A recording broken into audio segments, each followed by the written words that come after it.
잠언 26장 4절과 5절은 같은 사안에 대해서 정반대의 대답을 해주고 있는 것 같습니다. 미련한 자의 어리석은 것을 따라 대답하지 말라고 4절에서는 이야기하고 있고 5절에서는 대답하라고 그렇게 말하고 있는데요. 도대체 어느 장단에 맞추어서 춤을 추어야 하는 걸까요? 라고 하는 그런 질문을 살펴보겠습니다. 네, 그렇죠. 잠언서 26장 4절과 5절의 말씀은 서로 다른 이야기를 하고 있는 것 같아서 약간 혼란스러운데요. 우리가 잠언서의 특징을 이해하는 것이 필요하다 하겠습니다. 계명은 우리가 반드시 지켜야 할 말씀입니다.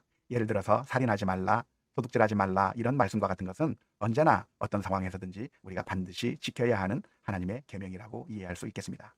하지만 잠언이라고 하는 것은 우리가 삶을 살아가는 데 필요한 지혜의 말씀으로서 경우에 따라 적용할 수도 있고 적용하지 않을 수도 있는 삶의 지혜라고 보시는 것이 옳겠습니다. 따라서 어떤 경우에는 어리석은 사람의 말에 대답을 해야 할 필요도 있고 어떤 경우에는 대답하지 않아야 할 경우도 있는 것이죠.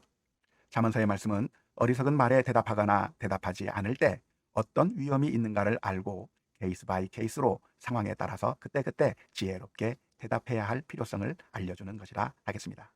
어떤 상황인지 고려하지 않고 두 말씀 중 하나만 선택해서 편편일률적으로 행동하는 것은 옳지 않다고 하겠습니다. 대답하지 말라고 했으니까 나는 무조건 대답하지 않을 거야. 그렇게 해도 안 되는 것이고요. 대답하라고 했으니까 난 무조건 대답할 거야. 그렇게 해서도 안 되는 것이죠. 그 상황에 따라서 이런 경우에는 대답을 해줘야 할 때도 있고 이런 경우에는 대답하지 않는 게 지혜로울 때도 있는데 그 어떤 것을 선택하든지 장단점이 있는 것이죠. 장점도 있고 단점도 있고 이런 그런 위험성이 있다고 하는 사실을 우리가 인식하는 가운데 지혜롭게 상황에 따라서 잘 현명하게 판단할 필요가 있다 하겠습니다.